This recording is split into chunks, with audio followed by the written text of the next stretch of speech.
Hello, and welcome to our second video in the showcase of the kill team matchup between the Phobos Strike Team and the Ork Kommandoz. If you are new here, we are Third Set of Eyes, a channel dedicated to letting people be the third set of eyes on games of Warhammer 40,000 Kill Team, so that we as a community can elevate our gameplay together. My name is Mouse. Let's get into the game. This game takes place using the Turning Point Tactics Octarius map pack, specifically Map 1, Sector. This is a short board deployment where each team has a wide but shallow deployment zone. This means that there's more availability for flanking maneuvers, and moving operatives from one side or the other can be a long process. There are 6 objectives in this game, and the mission type for this one is Loot. As a reminder, the Loot mission requires operatives to perform an action for 1 AP to loot an objective that they control for the turn. This can be performed once per objective each turning point. Each objective looted scores 1 victory point to a maximum of 4 victory points scored in this way per turning point. The Phobos win the initial roll-off and decide to be the attackers in this game. They do this because they don't think that one side of the map is particularly better than the other side, and they would prefer to break ties in the scouting phase when determining who goes first. The Kommandoz are a very effective team on loot missions, and they don't want to let them take the first action. As a result, the Kommandoz are designated as the defenders and choose the side of the board that gives them better flexibility in their game plan. This will be explained further in the deployment steps. The Phobos team will consist of 6 operatives in total, a Reaver Sergeant as their leader, equipped with a bolt pistol and combat knife, a Reaver Warrior also with a bolt pistol and combat knife, Incursor Marksman, Incursor Mine Layer, Infiltrator Saboteur, and Infiltrator Veteran. The custom weapon keywords for the veteran in this game will be Balanced and Lethal 5. The Phobos opt for 2 area of effect denial options in their operative selection, hoping to catch the Kommandoz bunched up with the Saboteur's explosives. As for equipment, both Reavers will have grav chutes and grapnel launchers, and the Infiltrator Veteran will have a crack grenade.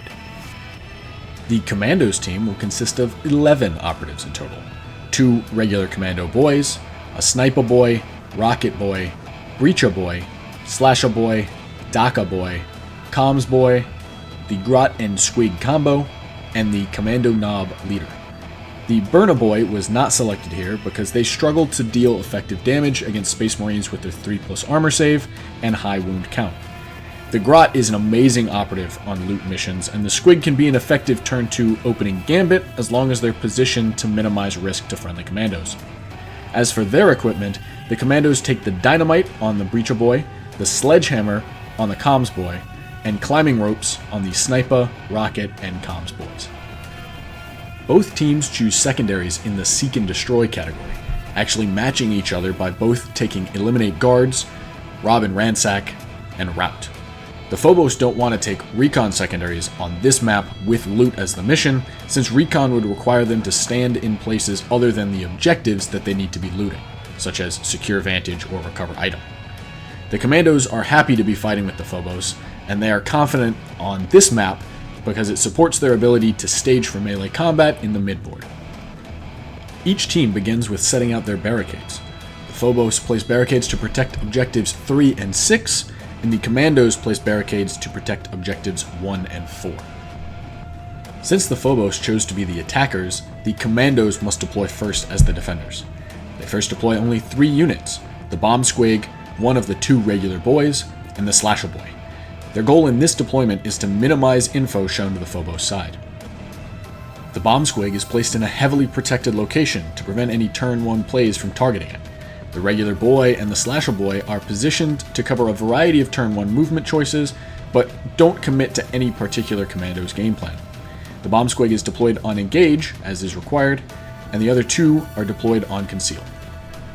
The Phobos follow up with their first deployment of the Infiltrator Veteran and the Reaver Warrior. Neither operative is expected to be offensive in Turning Point 1, so they aren't needed for any counter deployments and are set up on Conceal. The second round of Kommandoz deployment places the second regular boy, the Comms boy, the Daka boy, and the Sniper boy. They still don't want to give any information for free to the Phobos side, so they don't indicate a commitment to using Shush as a ploy or the Recon Dash scouting option.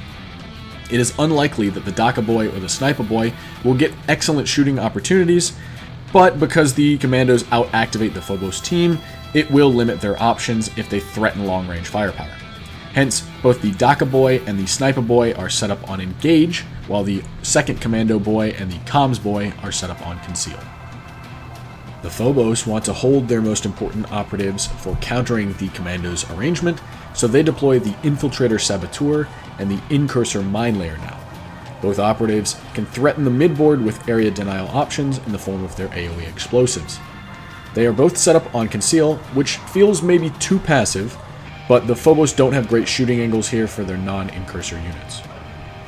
The final deployment for the Kommandoz forces them to commit to their game plan for Turning Point 1. They pay 1 command point here for Sneaky Git, and place the Knob in a forward position to cover Objective 3 and simultaneously threaten the backline of the Phobos team early. The other operatives placed here are the Grot, the Breacher Boy, and the Rocket Boy. It isn't clear from this deployment if the Kommandoz plan to use Shush or a Recon Dash to protect the Grot, who's deployed in the open, and the Kommandoz are hoping to take advantage of that uncertainty with their scouting choice later. The Rocket Boy is deployed on Engage to ensure that all of the long-range threats from the Kommandoz are available to pressure the Phobos movement and limit their ability to safely push up the board. The Breacher Boy is set up on Conceal, but can threaten the midboard with an early charge thanks to their ability to charge through walls. With the final say in the deployment phase, the Phobos counter-deploy their final 2 operatives. Both the Incursor Marksman and the Reaver Sergeant are set up here on Engage to give the Phobos team some pushback options against the Kommandoz. The Reaver Sergeant is positioned to use his grab shoot forward if the Phobos win the initiative, or can use it sideways to get out of the Knob's charge range if they lose initiative. The Phobos are cognizant that they may need to pay a command point for Elite Reconnaissance to get him fully out of range and reposition operatives if they lose initiative. The Marksman can guard against flanks using a close vantage point, but would be vulnerable to return fire if the Kommandoz still have their long-range threats available. Now that all operatives are deployed, both teams select their scouting options. The Kommandoz surprisingly selected Fortify, and the Phobos selected Infiltrate. The Kommandoz place their extra barricade in front of the Grot on the flank to provide him cover and protect him from being in the open, but position the barricade such that the Grot can still get by with minimal hindrance to their movement. The Phobos assumed that the Kommandoz would want to take the Recon Dash, or maybe even Infiltrate to change an order in the first turn, so they chose Infiltrate themselves, which would beat both options as they break ties as the attacker. The Kommandoz, however, correctly assumed that the Phobos would choose the Infiltrate option, since it would win them initiative in 66% of scenarios, and they used the barricade to still protect their 1 operative in the open. At the end of the scouting phase, the Phobos move both of their Reaver operatives because of their grab shoot equipment. The Reaver Sergeant moves to cover to minimize exposure to the Commando Knob, and the Reaver Warrior moves up along heavy cover to prevent the Kommandoz from looting Objective 6 with their first action. They're careful here to ensure that the Reaver is protected by the heavy terrain, which would obscure him from the long-range threats of the Kommandoz. The Phobos also pay 1 command point here for Elite Reconnaissance in order to reposition 2 of their operatives. They move the Infiltrator Veteran over so that they are able to omni-scramble the Knob and prevent the Knob from charging into the Phobos backline with the opening move of Turning Point 1. This also potentially creates another Phobos option for pressuring Objective 2 if that becomes reasonable. The second operative to be readjusted is the Incursor Mine Layer, who shifts now to what is the weak side of the map for the Phobos team. Their primary job in this game is now to prevent the Kommandoz from swinging through that flank. This repositioning of the Phobos team pretty much eliminates their ability to push for Objective 4 unless things drastically change on the board after the first turning point. With this strategic outplay, the Kommandoz will be going first in Turning Point 1. With the deployments now set in stone, let's take a moment to pause and look at the strategies of each team. With the Kommandoz locking up the first activation of Turning Point 1, they're poised to establish a tempo advantage in the turn. They have a variety of options available. The Knob could look to charge into the backline as the opener, but the Phobos are likely to stall this out with their own Omni-Scramble ability and deal with him before he gets the chance. The Boy and the Grot on that same side create several options for looting Objective 3, and that redundancy protects the Kommando's ability to get the primary objective advantage. The Kommandoz should look to get 4 of the 6 objectives looted this turn to put the pressure on the Phobos team and make them push into the Kommandoz. They want to put operatives in smart positions that force the Phobos into riskier moves. Utilizing Shush at the beginning of the turn will also enable operatives across the board to threaten all of the middle objectives despite only being a 2 APL team. With the Phobos team losing the initiative for turning point 1, they need to take some risks in the turn since they predict they will be falling behind on the primary objectives. They have to take risks because going down on the primary objective for 2 turns is a very difficult spot to overcome, especially for an elite team. Vanguard still gives them lots of action economy to work with, but a ploy like Bolt or Discipline is not likely to yield any value in this turning point. Be careful to balance pressure from the Kommandoz against confirming value for their own moves. Don't give the Kommandoz extra value on moves that would be punishing. As we move into the strategic phase of turning point 1, the Kommandoz play Shush as the first strategic ploy. They're able to then move the knob backwards and hide him effectively behind the oil rig heavy cover. This blocks the Infiltrator Veteran's sightline and no longer threatens the Omni-Scramble delay option to deal with him. The knob is also now out of range of the Reaver Sergeant's ability to move and double shoot at point blank range if the Phobos were going to push on that flank and open it up. The boy near point 3 is now in the open, but will be able to reach the objective and loot it if he isn't omni-scrambled. The Daka boy is now positioned to threaten any ranged aggression by the Reaver Sergeant if they push up near the scramble pile to shoot at the knob or the boy. The Slasher boy is in range to loot objective 5, and the Comms boy is in range to loot objective 2 and still hand out his APL buff.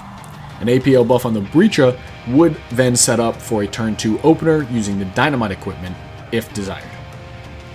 The Phobos use Vanguard as their first strategic ploy, and when the Kommandoz pass, they elect to omni-scramble the Slasher boy to ensure they'll be able to loot objective 5.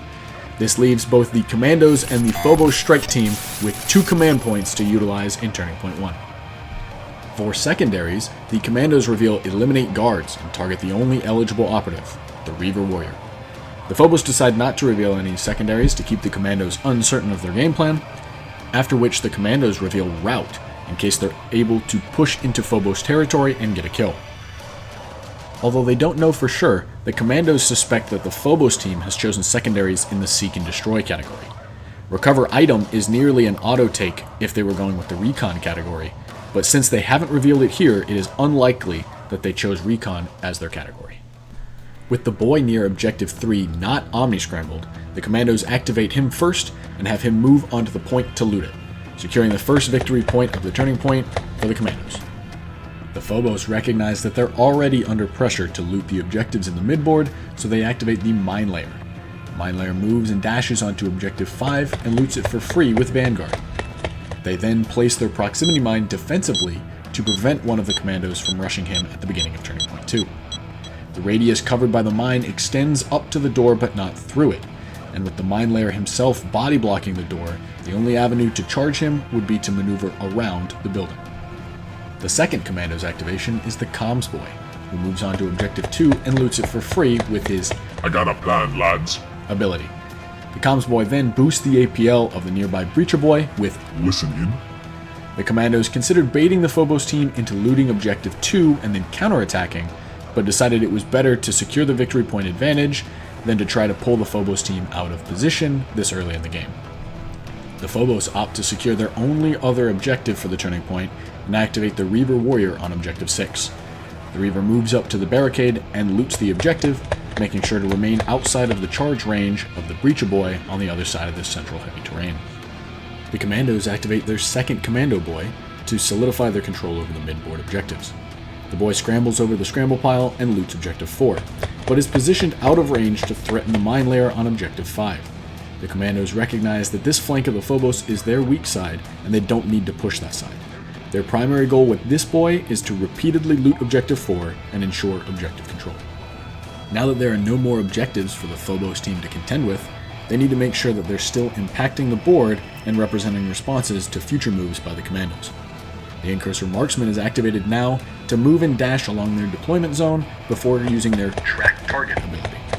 This ability allows the Marksman to provide active overwatch for their team, making sure that the Kommandoz won't get the drop on the Phobos as they continue to try to set up for turning point 2.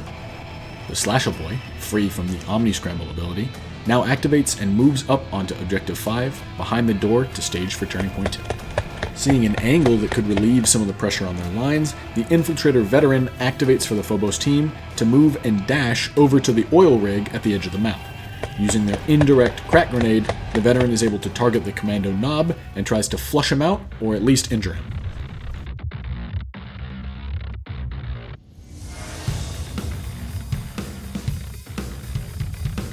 The Veteran secures 3 normal hits, but wants to ensure that the Knob becomes injured even if the Commandos commit just a scratch. No love for the Veteran, however, and the reroll die is still a miss. Because of their cover behind the heavy oil rig, the Knob retains 1 die and manages to make their other save as well.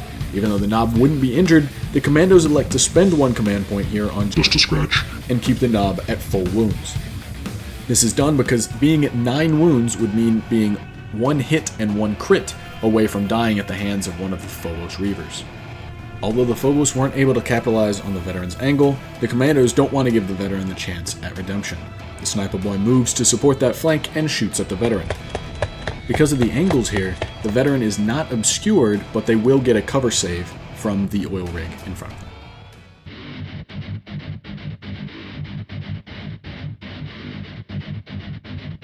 The Sniper Boy starts off with some wicked hot shooting, scoring 5 total hits, 3 of which are criticals that deal an additional 2 mortal wounds each.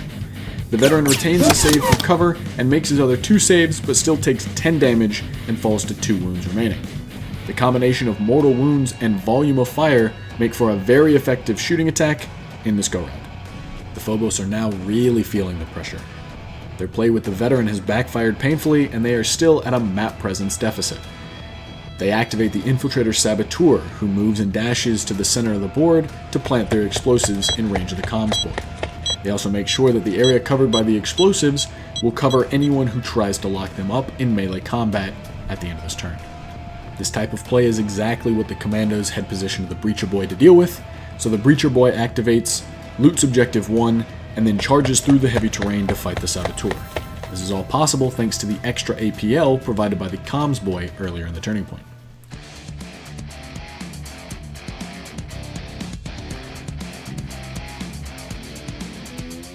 The Breacher Ram is not a very good melee weapon, but the Commandos manage 2 hits with the weapon, the crit now with the stun special rule because of the charging action. The Saboteur is committed, however, and gets 1 hit and 3 crits in response. The Breacher knows this is a one-way trip, so they hit for 5 damage initially, which disregards the normal hit from the Saboteur. The Saboteur would much rather have 5 more wounds than kill the Breacher Boy here, so they parry the second available hit from the Breacher, and then push through 8 damage. This combat is a bloody one, with the Breacher left on 2 wounds and the Saboteur on 7 wounds. The Phobos need a way to respond to the Commando's pressure without catching a heavy trade back. To avoid the Knob in melee combat, the Reaver Sergeant initially strategizes to gain a command point before moving onto the oil rig Vantage through a combination of Vanguard and his grapnel launcher equipment. With his final action, he then shoots into the close Commando Boy on Objective 3.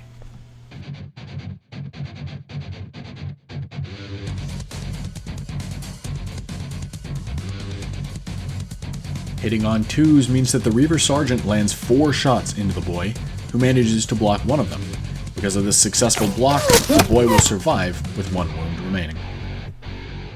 The Commandos want to pick off the Phobos Veteran before he's able to take any Overwatch shots, so they activate the Daka Boy next. Using his Daka Dash ability, the Daka Boy creeps up but stays out of visibility from the Phobos marksman. At the end of that free dash, they then shoot into the heavily wounded Veteran.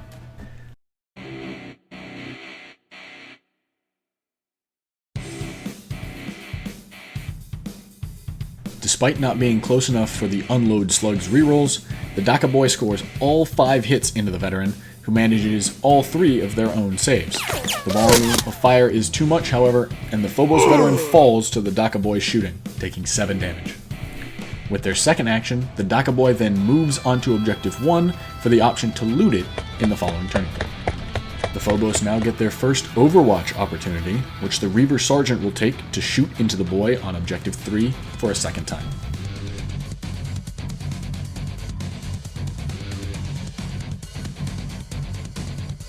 Hitting on 3s now because of the Overwatch penalty, the Reaver Sergeant still manages 3 hits on the boy, which means that they cannot survive the shooting attack.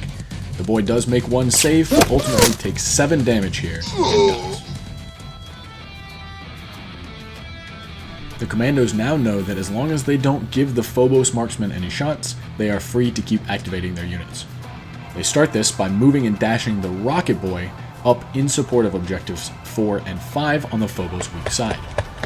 The Bomb Squig then activates next and stages for Turning Point 2, taking care to position outside of the Saboteur's explosives, but also being off of the objective in case the Phobos team has Eliminate Guards as a secondary that they could be scoring. As the second to last activation, the Commando Grot moves and zips onto Objective 3 to reinforce it, ensuring that they can still see out from cover to potentially cap Objectives 5 or 6 for the Kommandoz. The final activation for the Turning Point is the Commando Knob, who grants the Grot an extra APL with "Get it done" before dashing and moving out to threaten the Phobos marksman. The Knob is positioned here so that they can contest the objective, but are still concealed behind cover and therefore not eligible to be shot by the Phobos marksman. After the Knob activates, that brings us to the end of Turning Point 1. The Phobos will score 2 victory points from the primary mission objective in this turn, and the Kommandoz will score 4 victory points. Neither team managed to score any points from their secondaries yet. As for command points, the Phobos will close the turn with 2 points remaining, and the Kommandoz will close the turn with 1 command point remaining. Now, I want everyone watching this video to pause real quick and write in the comments section which team you think is positioned to win this game. Feel free to add your own rationale or just vote for your favorite team between the two. I'd like to get an understanding of what people are seeing or missing when they look at this board state, but I'm not grading for accuracy. While you're writing your comment, go ahead and like the video if you've enjoyed the content thus far, and give us a subscribe if you think that we deserve one. Any engagement you can provide really helps a small channel like this to reach others with our content. We'd love to see you in our upcoming videos as well, especially if you're learning something new. Okay, with your predictions written in the comment section, let's continue into Turning Point 2. Again, as we start a new turning point, let's take a moment to pause and reevaluate the strategies that each team will be using moving forward in the game. The Kommandoz win the roll-off again and will be acting first to start the second turning point. They have several options available to them, even with the Phobos using their Omni-Scramble ability. The primary goal of the Kommandoz in this turning point is to take even trades and make sure that the Phobos don't establish a secure foothold on the map. There will be some losses, but they need to have those losses still generate value and momentum for the team. Losing the roll-off for initiative here hurts the Phobos heavily, since they needed a tempo shift to help them in the activation order. However, they can still find double kills and keep the remaining operatives healthy, then there's a chance that they outlast the Commando team. Going even on the primary points would be fine here, but they need to keep their operative count as high as possible if they want to have any scoring capabilities in the future turning points. As we start off Turning Point 2, the Kommandoz initially play Wah as their first strategic ploy. They're still hurting for command points, but this team-wide buff will come into great effect as the Kommandoz collide with the Phobos team in melee combat. The Phobos respond by playing Bolter Discipline. When the Kommandoz opt not to play any further ploys, the Phobos Omni-Scramble the Rocket Boy to keep his oppressive shooting delayed, and then close the phase by playing Vanguard for a second time. At the end of the strategic phase, both teams have just a single command point for use in the turn. The Kommandoz select the Reaver Warrior again as their Eliminate Guards target, and the Phobos team reveals Eliminate Guards as one of their secondaries as well, selecting the Commando Knob as their target. The Phobos then reveal Rout as another secondary, so both teams are looking for kills with Rout in mind.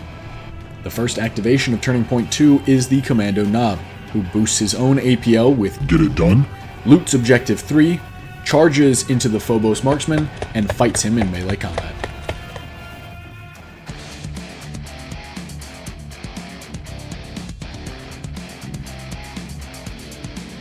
The Knob only achieves a single hit and a crit, but the marksman clearly did not anticipate a large screaming orc in his face so soon, and only managed a single hit in response. Seeing the terrible results from the marksman, the Kommandoz opt not to spend their last command point on a reroll, deciding it would be unlikely that Phobos would spend theirs to try to keep the marksman alive. The Phobos indeed do not spend their final command point, since they would need a 6 in order to be able to parry any of the Knob's attacks, since the Power Claw has the brutal keyword. Instead, the Knob is able to kill the marksman in 2 hits and only takes 3 damage in return from the marksman. After the marksman falls, the Kommandoz will score 1 victory point from rout. Seeing potentially their only opportunity to get through the Kommandoz central control, the Infiltrator Saboteur for the Phobos activates and uses the fallback action to disengage from the Breacher Boy. With this movement, the Saboteur instead falls back towards the Kommandoz deployment zone and stands on Objective 1. Thanks to Vanguard, the Saboteur is then able to loot the objective for free since he controls it with his 3 APL to the Kommandoz 2. With his final action, the Saboteur then detonates his explosives, catching both the Comms Boy and the injured Breacher Boy in the explosion.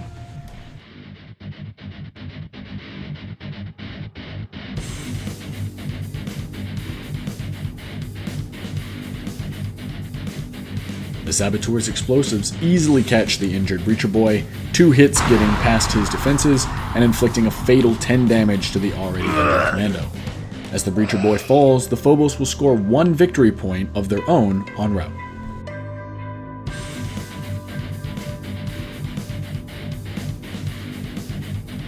The explosives against the Comms Boy are less effective, but still land 3 hits on the Commando. The Comms Boy is able to retain 1 die as a result of cover, meaning that 2 hits of the explosion will go through. The Kommandos spend their final command point on just a scratch here to keep the useful Comms Boy alive and above the injured mark. Comms Boy then survives with 5 wounds remaining. Freed from the Omni-Scramble ability of the Phobos Infiltrators, the Commando Rocket Boy activates next and sets his sights on the Reaver Sergeant across the board.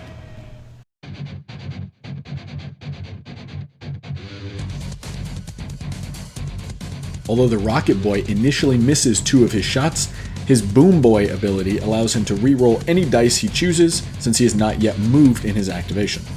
Because of this, he converts 1 of his misses into another hit, totaling 4 normal hits threatening the Reaver Sergeant. The Reaver Sergeant makes both of his available saves, since the Rocket Boy's weapon had AP1, resulting in 8 damage inflicted on the Reaver Sergeant. After his shooting attack, the Rocket Boy then moves onto Objective 5 to prevent the Phobos mine layer from being able to loot the objective before the Kommandos have the chance. The Phobos activate the Reaver Warrior to support the wedge driven into the Kommandos by the Saboteur.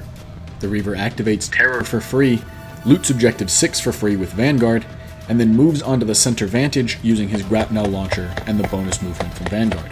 From this vantage point, he then opens fire onto the Comms Boy below.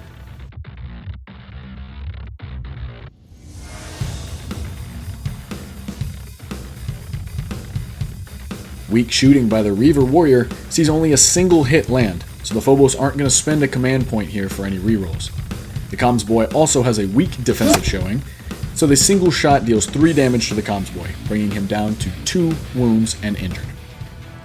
With his final action, the Reaver Warrior then switches targets and fires down on the bomb squig.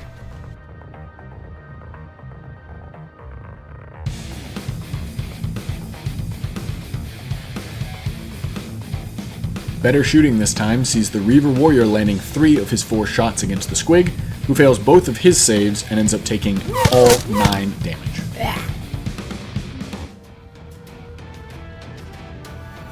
Gifted the opportunity to still get value out of the Comms Boy, the Kommandos activate him and use his "I've got a plan, lads" ability to loot Objective 2 for free. He then boosts the APL of the Sniper Boy before charging into the Phobos Saboteur to tie him up in melee combat and prevent any subsequent Overwatch shots from him. The Phobos mine layer pushes up and moves into point-blank range of the Slasher Boy on Objective 5. The only way that the Phobos team can keep pace in this game is now to make aggressive moves and hope that their dice are strong enough to keep them from getting killed in response. With this in mind, the Phobos mine layer fires into the Slasher Boy right in front of him.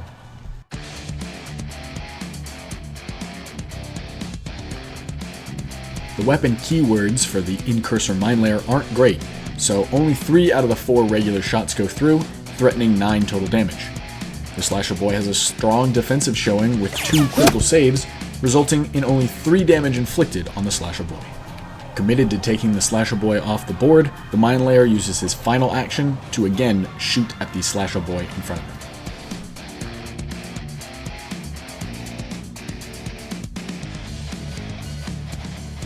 very similar situation for the mine layer this time, with 3 out of the 4 shots again hitting the target. This time, however, the Phobos spend their final command point to try to get that 4th shot through.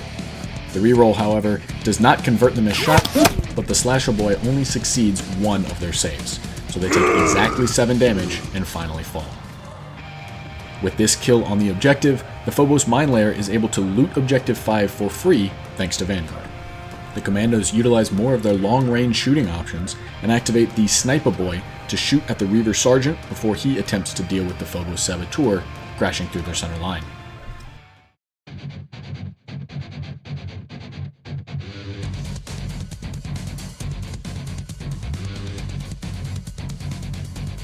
The Sniper Boy has a perfectly average spread of dice rolls, sending 4 shots through and hitting the Reaver Sergeant. The Reaver Sergeant would need to make all of his saves, and although he retains a successful save due to cover, he fails his other 2 saves and is taken out of action with 8 damage. Satisfied with his long-range kill, the Sniper Boy then charges into the Saboteur and fights him using the extra APL granted to him by the Comms Boy earlier in the turning point. The Sniper Boy is assisted by the Comms Boy in this combat, so will be hitting on 2s instead of 3s.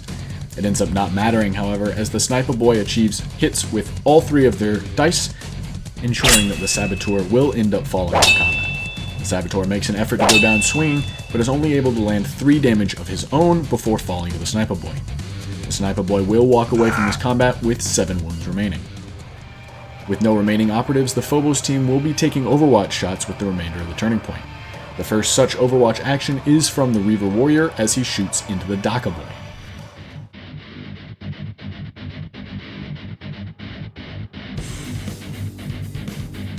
With the Overwatch penalty causing him to hit on 4s, the Reaver Warrior hit the statistically average 2 out of 4 shots, both of which go through and damage the Daka Boy. Daka Boy is then dropped to 4 wounds remaining, becoming injured in the process. To protect some of their big firepower options from additional Overwatch, the Commando Boy on Objective 4 leaves the objective and charges into the Phobos mine layer on Objective 5, following up with a fight action.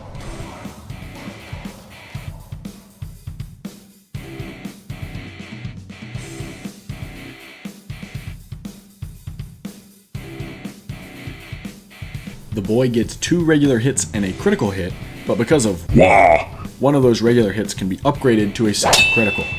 The mine layer gets a hit and a crit of their own, so they are able to parry their way through the combat and survive the fight. At the end of the skirmish, the Boy remains on 7 wounds, and the mine layer is injured, surviving with 3 wounds remaining.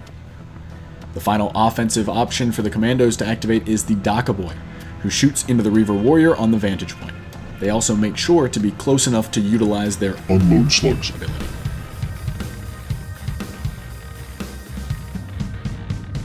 Although the Unload Slugs ability is a powerful one, the Daka Boy is still injured, which means that they are hitting on 5s instead of 4s in shooting. As a result, even with full rerolls, they are only able to land 1 regular and 1 critical hit on the target. The Reaver Warrior is able to retain 1 successful save due to cover, and then makes one of their remaining saves, which they combine together to block the critical hit, resulting in 3 damage going through and dropping the Reaver Warrior down to 9 wounds remaining. With no eligible operatives to Overwatch with, the Phobos are forced to skip their remaining activations. This means that the final activation of the turning point will be the Commando Grot from the Kommandoz, and the Grot then dashes to get a line of sight across the board. Afterwards, they use their grappling hook ability to fly across the map and land on Objective 4. Because of the extra APL granted to them by the Knob at the beginning of the turning point, the Grot is then able to loot the objective for the Kommandoz team. Finally, Turning Point 2 is finished up, and there was a high casualty count in this one. Both the Phobos team and the Kommandoz team are equal on the primary points scored for the turn, each gaining 3 victory points for the team. Both teams also gained 1 additional victory point for scoring a point en route during the turn as well. This brings the game scores to 6 points for the Phobos team and 8 points for the Kommandoz. Let's go ahead and take a look at strategies going into Turning Point 3. The Kommandoz again win the roll-off for initiative, but it hardly matters who goes first at this stage. The primary goal for the Kommandoz here is to choke out the Phobos and prevent them from gaining a large swing of points on their secondaries. With only 2 operatives remaining, the Kommandoz will target the injured mine layer to ensure that they score points for both rob and ransack and eliminate guards in this coming turn. The Phobos losing the roll for initiative doesn't matter as much as it might seem, since they would lose whichever operative didn't activate first anyway. Their goal here is to create a scenario where they can score some extra points on secondaries and try to keep scoring something on the primary objective where they can. Things are looking pretty grim for the Phobos team in this one. As we start Turning Point 3, the Kommandoz will choose not to play any strategic ploys, and the Phobos will play Vanguard for the third time this game. Neither team has any secondaries to declare at this stage, and the Kommandoz choose the injured mine layer to be their eliminate guards target, while the Phobos select the injured comms boy to be their own eliminate guards target. To secure maximum value from a single activation, the Commando boy on Objective 5 activates to loot the objective and then fight the injured Phobos mine layer.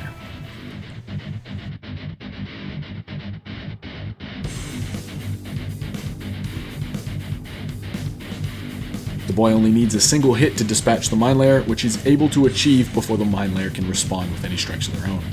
The Kommandoz will reveal Rob and Ransack as their final secondary, and will score their first point on Eliminate Guards. As the final operative standing for the Phobos team, the Reaver Warrior activates Terror and shoots into the injured comms boy.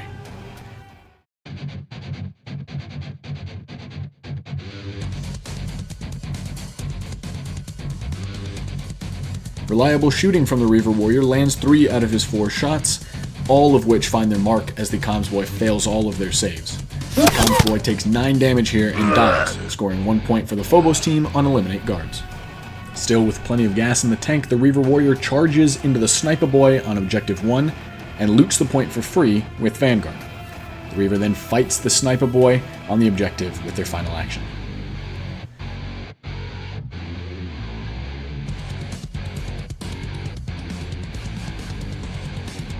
The Reaver Warrior is very dangerous in melee combat, but the Sniper Boy doesn't back down and retains 3 hits of their own in response. The 2 trade damage back and forth, but 2 crits from the Reaver is enough to incapacitate the Sniper Boy. The Reaver ends the fight with 6 wounds remaining and reveals Rob and Ransack in a last-ditch attempt to score some secondary points for the Phobos team. Seeing his comrades fall around him at the hands of the Phobos Reaver, the Daka Boy activates and uses his Daka Dash ability to close the gap and open fire.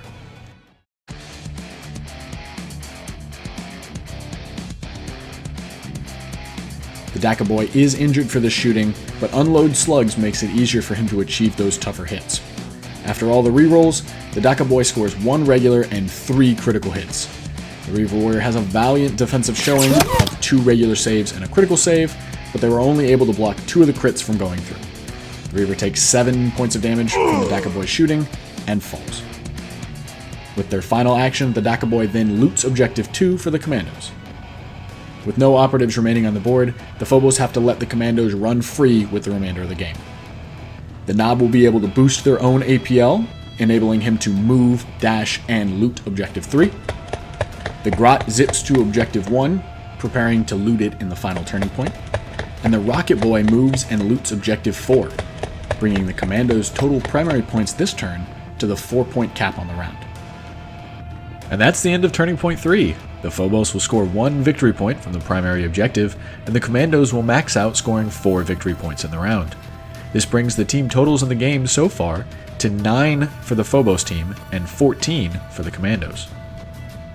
With no operatives available for the Phobos team, the 4th turning point can be quickly summarized as follows. The Kommandoz again will max out their primary points for the round with 4 additional points. The Phobos, unfortunately, will be able to score no further victory points on the primary. The Commando Boy, who had scored Rob and Ransack for the Kommandoz in Turning Point 3, also will survive until the end of the game, granting them a 2nd victory point on that secondary objective as well. With this, the final scores for the game are 9 points for the Phobos Strike Team and 19 for the Ork Kommandoz. Both teams were relatively equal in scoring their secondaries, but the Kommandoz dominated the primary objective and scored the maximum available points in 3 out of the 4 turning points. The 3 most valuable units in this game were the Kommandoz Sniper Boy, the Kommandoz Nob Leader, and the Phobos Reaver Warrior. The Sniper Boy secures the gold medal in this game for their outstanding downrange pressure and lethality. The Sniper Boy was responsible for 2 kills, nearly 3, across 2 shooting actions and 1 melee combat. They provided dominating shooting support for the forward deployed Commando Nob, responding to any counter pushes that attempted to dislodge him. His double kill in Turning Point 2 pretty much secured the victory for the Commandos and prevented them from having the numbers necessary to climb back into the game. The silver medal is awarded to the Commando Nob, whose pressure started in the deployment phase and immediately put the Phobos in a state of disadvantage. This pressure forced them to burn through command points to counter his threat, which the Commandos were able to anticipate and effectively adjust to keep the pressure up. The Phobos do take the bronze medal in this game for the Reaver Warrior, however, who was responsible for looting 3 objectives and dealing 34 points of damage to the Commandos team over the course of the game. This damage directly resulted in 3 kills and nearly gave the Phobos an avenue back into the game. However, the high-powered offense from the Commandos shut the door. And there we have it! The Commandos take this match on an Octarius board playing the Loot mission type. Based on the prediction comment that you left, were you surprised to see this outcome? What did you predict and what surprised you in this one? Feel free to leave your thoughts below and I'll make sure to answer any questions that might come up. If you haven't already, check out the other videos on this matchup to learn more of the intricacies between these two teams. If the Phobos or Commandos aren't your personal teams, however, leave what teams you would like to see battle it out next, and I'll get to working on their videos when there's enough support. Until next time, learn lots, be good if you want to.